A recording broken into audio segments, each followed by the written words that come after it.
Witam w Gruzji.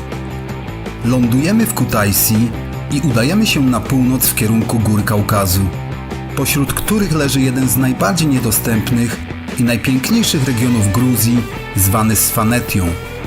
Pierwszy postój w miejscowości Choni. Trzeba skosztować gruzińskiej kuchni. Вкусный. Potem popróbujemy. Попробуйте. За здоровье. Spróbujemy. Próbujemy jednak nie chleba, a lokalny przysmak chinkali, czyli pierożki z mięsem i bulionem, które trzeba jeść, najpierw nagryzając kawałek i wypijając bulion. Pycha.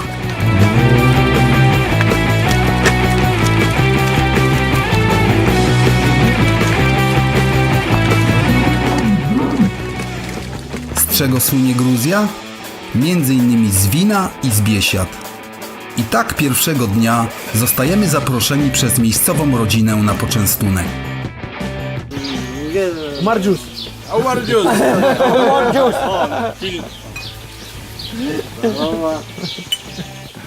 Salut! А ты работаешь? Zezileti работаешь. Я работаю в школе Зецилет. Гордикинский стулгу неби, хидиш хатнеби, солхиземи дамгеби, брали алгеби, генат мале самтреби, амудамзия, урбари бистуэха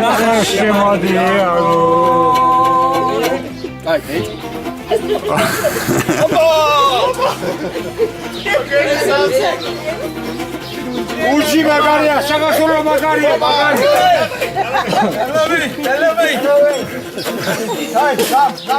Эй, трови,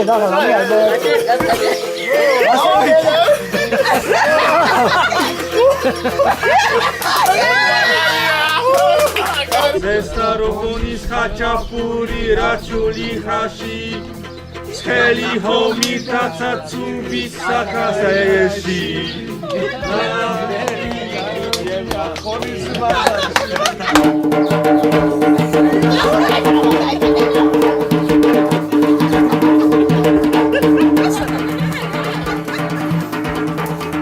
Były tańce gruzińskie, wino, toasty, śpiewy i muzykowanie do zmroku. A wykonanie przez nas gruzińskiej pieśni sprawiło, że na twarzach naszych gospodarzy pojawił się uśmiech. Dziękujemy serdecznie za gościnę. Trochę jeszcze zmęczeni po wczorajszym dniu, ale w dobrym humorze składamy obóz i ruszamy w dalszą drogę.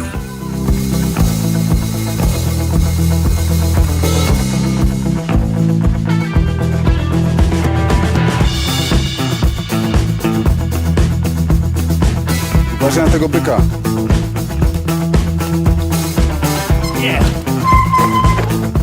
Powoli, ale systematycznie pniemy się pod górę. To na razie przedszkole. Prawdziwe góry zaczną się za parę dni. Na tą chwilę Gruzja przyjmuje nas serdecznie i piękną pogodą.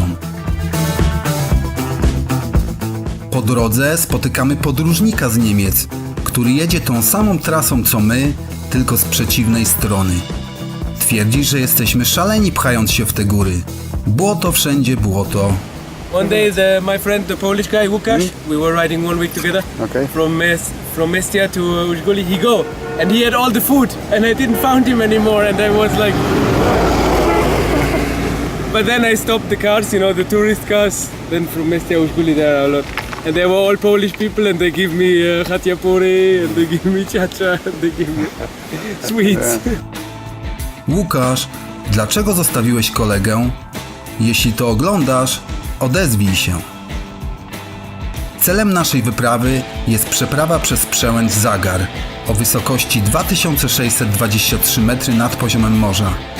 Trasa, którą jedziemy, to tak zwana pętla svanecka, dość popularna trasa w Gruzji, wybierana przez rowerzystów, motocyklistów i kierowców samochodów terenowych. My robimy ją nietypowo, bo podjeżdżamy od strony Lenteki, gdyż chcemy dostać się jeszcze do Batumi nad Morzem Czarnym, a przy ograniczonym czasie to najlepsze rozwiązanie. Biorąc pod uwagę to, że wyruszamy prawie z poziomu morza, to mamy do pokonania niezły kawałek. Tuż za przełęczą Zagar będzie Użguli z charakterystycznymi średniowiecznymi kamiennymi wieżami. Dalej stolica Górnej Svaneti, Mestia.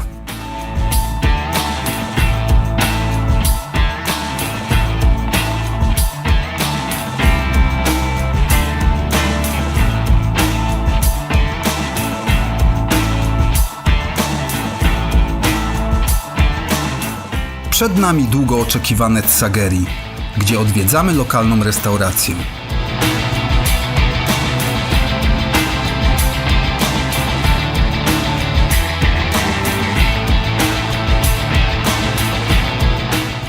Klimat jak u babci na wsi, a jedzenie palce lizać. Bierzemy pożywną zupę harczo, do tego górę świeżego chleba i możemy jechać dalej szukać noclegu. Nocleg znajdujemy pod zadaszeniem, gdyż dosyć obficie zaczął padać deszcz w niedużym amfiteatrze, gdzie na głównej scenie do późnych godzin nocnych trwała impreza miejscowych. Trzeba przyznać, że jak trochę się rozluźnili, to zaczęli przepięknie śpiewać jakieś pieśni gruzińskie. Naprawdę przyjemnie było posłuchać. Oczywiście, jak łatwo się domyślić, późną porą przyszła do nas delegacja z imprezy. Kusili winem, piwem i czaczą.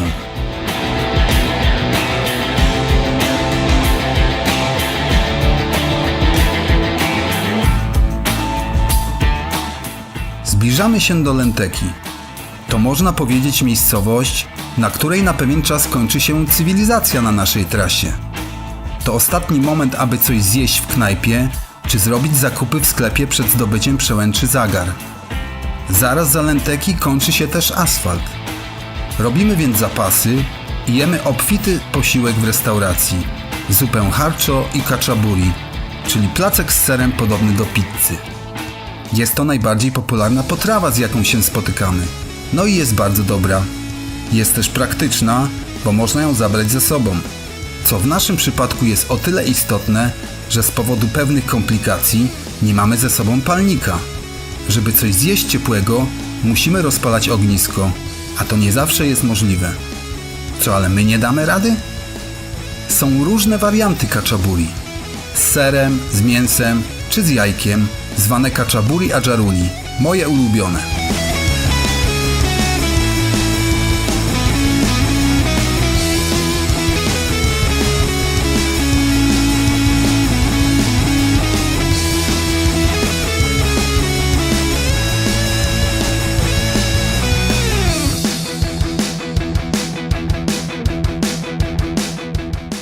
Za Lenteki zaczyna robić się ciekawie. Ruch samochodowy drastycznie spada, do poziomu nie ma go w ogóle, a góry się wypiętrzają.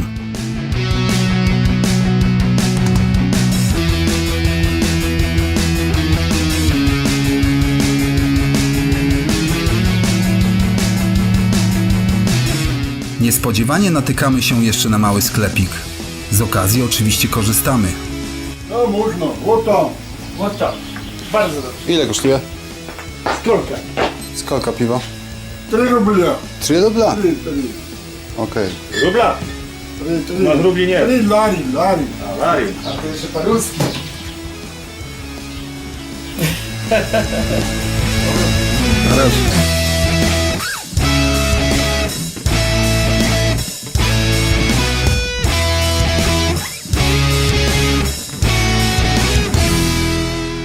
Dzień powoli zaczyna się kończyć i myślimy już nad noclegiem nad rzeką, wzdłuż której cały czas jedziemy, gdy zatrzymuje nas sympatyczny starszy pan w jeepie i proponuje nocleg. No, tylko my думаем jeszcze dalsze haczymy. No, my посмотрим. Grzecznie odmawiamy, gdyż chcemy rozbić się nad rzeką, ale ziarenko zostało zasiane.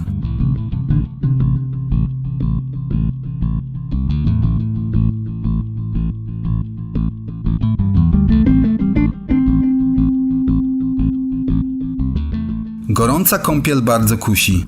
Jedziemy i myślimy o ciepłej wodzie w wannie, a gdy okazuje się, że u naszego gospodarza na podwórku stoi ogromny pomnik Stalina, decydujemy się, żeby zostać. kwatera okazuje się bardzo klimatyczna. Pomnik przyjechał z Poti, a brat naszego gospodarza jest profesorem w Tbilisi i napisał książkę o Stalinie. Stalin był Gruzinem. Piękna sprawa, po prostu takie ognicho. W kominku. Na zewnątrz Stalin. Na stole też książka o Stalinie. Bardzo interesujące miejsce. Dobrze, że się zdecydowaliśmy. Budynek był świeżo po remoncie, a wynajęcie kosztowało nas nie więcej niż 5 eurasów na głowę. Polecam.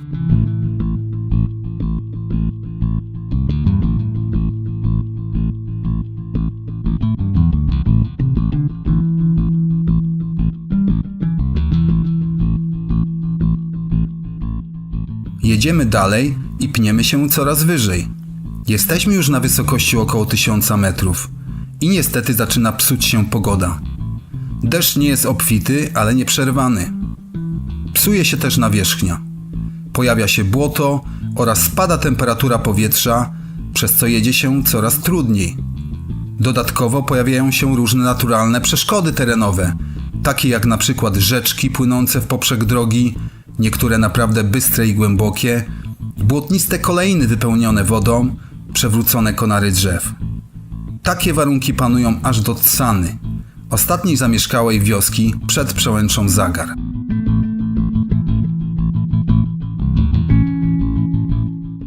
Czyli jaką wysokość mamy?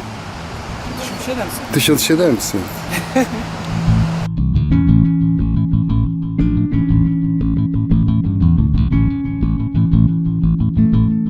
Deszcz niestety nie przestaje padać, ale nawierzchnia się poprawia.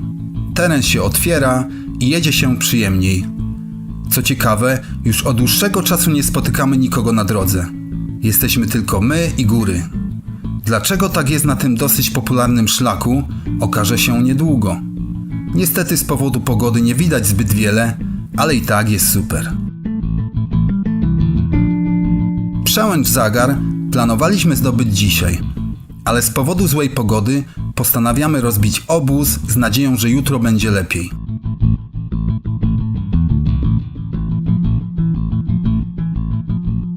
Obóz zakładamy na terenie jakiejś opuszczonej fabryki na wysokości niecałych 2000 metrów.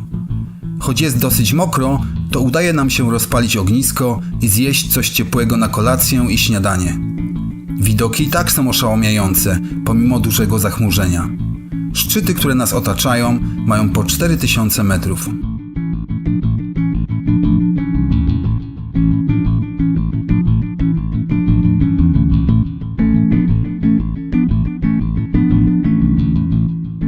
Decyzja o rozbiciu obozu okazała się słuszna, bo rano pogoda się trochę poprawiła. Przestało padać i czasami widać nawet niebo i masywne szczyty górskie wokół. Zwijamy się i przystępujemy do ataku na przełęcz Zagar, która ma ponad 2600 metrów, czyli więcej niż nasz najwyższy polski szczyt Rysy. No i jesteśmy na 2000. Po początkowym, dosyć stromym podjeździe od obozu widzimy coś, co jest jednym z najpiękniejszych widoków, jakie kiedykolwiek widziałem. Zielone łąki, piękna pogoda i wszędzie ośnieżone, majestatyczne szczyty górskie. 2200 za nami.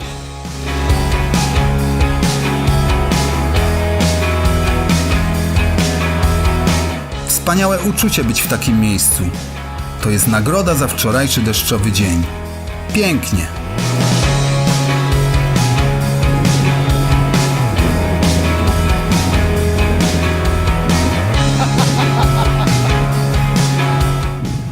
Dwa 250.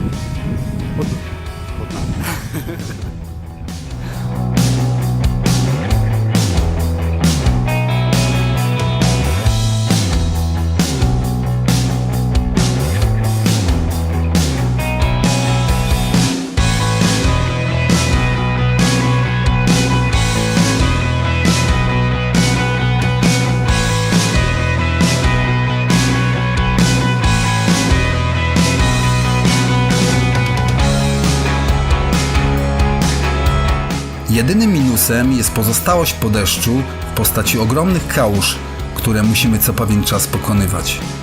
Najgorsze jest to, że nie wiadomo, co się kryje pod wodą. Czy kałuża ma 10 cm, czy pół metra głębokości, a ominąć się z reguły nie da. W efekcie chyba każdy z nas zaliczył kąpiel w takiej kałuży. Ale nic to. Jedzie się wspaniale i mamy ten zakątek tylko dla siebie. Wokół ani żywej duszy.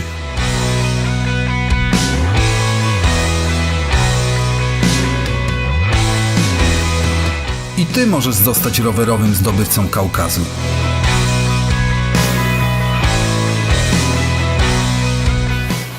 W sandałach po śniegu. Tak jest. Taki wariant, no. Szybciej, bo mi śnieg do sandałów napadał. Jezus, ale ciężko przejść jest. Właśnie wyjaśnia się, dlaczego tutaj nikogo nie ma. Z powodu śniegu szlak jest nieprzejezdny. Oczywiście nie dla nas. Brniemy powoli w tym śniegu, a trzeba przyznać, że lekko nie jest. Rower z całym ekwipunkiem waży około 30 kg. Do Przełęczy zostało nam jakieś 2,5 km i 300 metrów w pionie. Zaczynamy martwić się, że dużo czasu w tym tempie zajmie nam osiągnięcie celu. Na szczęście trochę wyżej spychacz odśnieżył trasę. Dalej jest ciężko, ale przynajmniej można jechać. Ważna informacja: trasa otwarta jest od 1 czerwca. Dzisiaj mamy 7 czerwca i trasa jest ledwo przejezdna. Trzeba o tym pamiętać, przyjeżdżając do Svaneti. My nie wiedzieliśmy.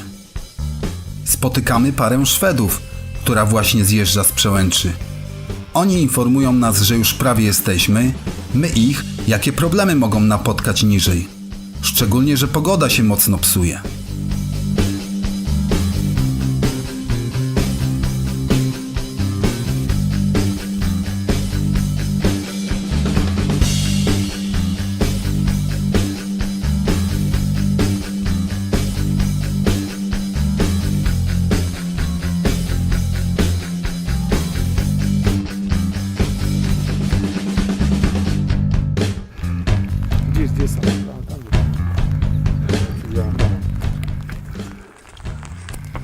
Tak, Przełęcz Zagar. Jest. Udało się. Zuch, chłopaki. Beautiful. Dokonaliśmy tego. Pogoda się schrzaniła.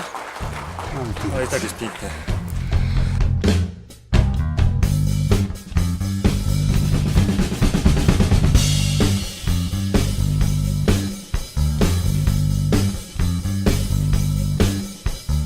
Zadowoleni z osiągnięcia założonego celu, w warunkach trudniejszych niż zakładaliśmy, już bez śniegu, ale z nasilającym się zimnym deszczem, zjeżdżamy do Użguli. Na tym kilkukilometrowym zjeździe zmokliśmy i przemarzliśmy okrutnie. Bierzemy więc nocleg, pomimo tego, że planowaliśmy jechać dalej. Siad. O, bardzo ładnie. Bardzo ładnie. Tutaj, o. Ciężko. Ale trzeba przyznać, że miło było spędzić noc w Użguli. Poznaliśmy trekkingowych chłopaków z Polski i spędziliśmy sympatyczny wieczór.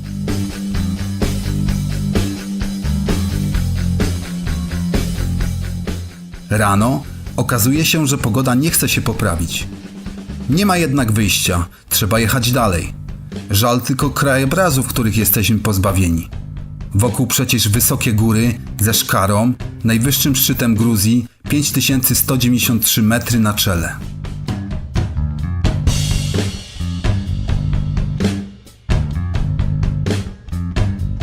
Szkara po raz pierwszy została zdobyta w 1935 roku przez Polaków. Użguli jest najwyżej położoną wioską w Europie. Leży na wysokości 2200 metrów i ze względu na unikalną kulturę i przyrodę została wpisana na listę dziedzictwa światowego UNESCO. Kamienne wieże, tak charakterystyczne dla Użguli, pochodzą z XII wieku, czyli najstarsze mają prawie 1000 lat i służyły jako wieże obronno-mieszkalne. Co ciekawe, wioska bywa zimą odcięta od świata i trwa to nieraz do 6 miesięcy.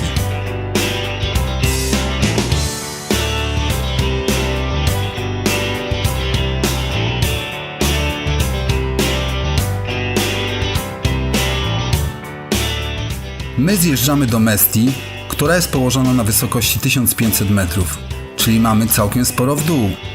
Jednak warunki nie są przyjemne. Deszcz i błoto powodują, że jedzie się ciężko i jest jeszcze do pokonania przełęcz Ugiri na wysokości 1923 metry. Od przełęczy asfaltem w ulewnym deszczu do Mestii.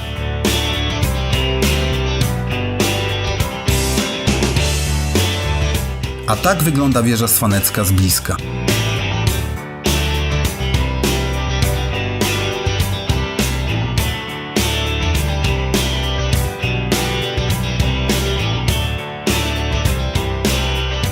Mestia to stolica Górnej Svaneti, położona u podnóża słynnej Użby.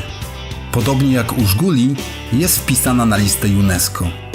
Spotykamy tu również kamienne wieże obronne. Mestia ma bogatą bazę noclegową i jest świetnym miejscem na wypady trekkingowe i uprawianie sportów zimowych. My spędzamy tutaj noc i rano wyjeżdżamy w kierunku Zugdidi.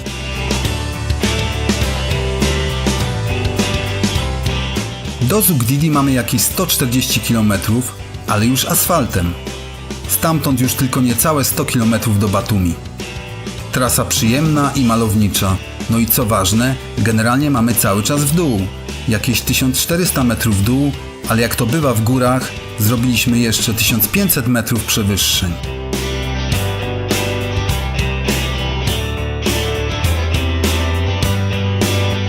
Przed samym Zugdidi spotyka nas trochę nieprzyjemna przygoda z policją gruzińską. W skrócie wyglądało to tak, że policjanci uparli się, że nam pomogą. Eskortowali nas łącznie chyba przez 50 km. Chcieli zorganizować nam nocleg najpierw na posterunku w środku miasta, odmówiliśmy. Później obiecywali nad jakimś jeziorkiem, nie udało się. I w końcu wylądowaliśmy na stacji benzynowej, gdzie przez całą noc patrol policji nas pilnował. Problem w tym, że nie chcieli nam dać spokoju pomimo naszych próśb. Mówili, że nie możemy spać sami pod namiotem, bo wokół wilki. Nadmiar troski z ich strony był bardzo uciążliwy. W ostateczności zostawili nas jednak w spokoju. Ostatnie kilometry do Batumi pokonujemy samochodem, bo ruch na drodze się nasilał i nie było przyjemności jechać wśród ciężarówek.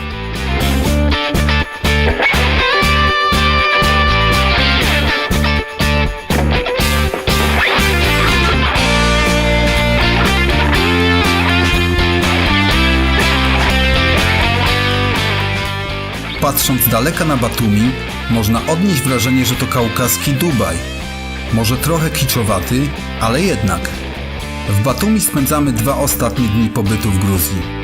Chcemy wykąpać się w Morzu Czarnym, ogólnie odpocząć i wyluzować się. Batumi to gruziński kurort wakacyjny i główny port morski.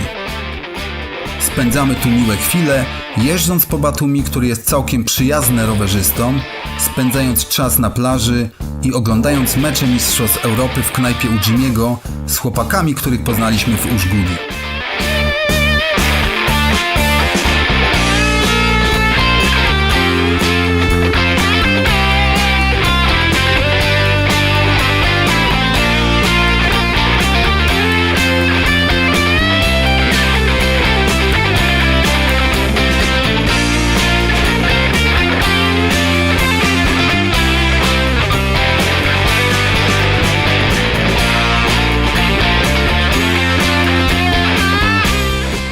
To już koniec naszej przygody z Gruzją.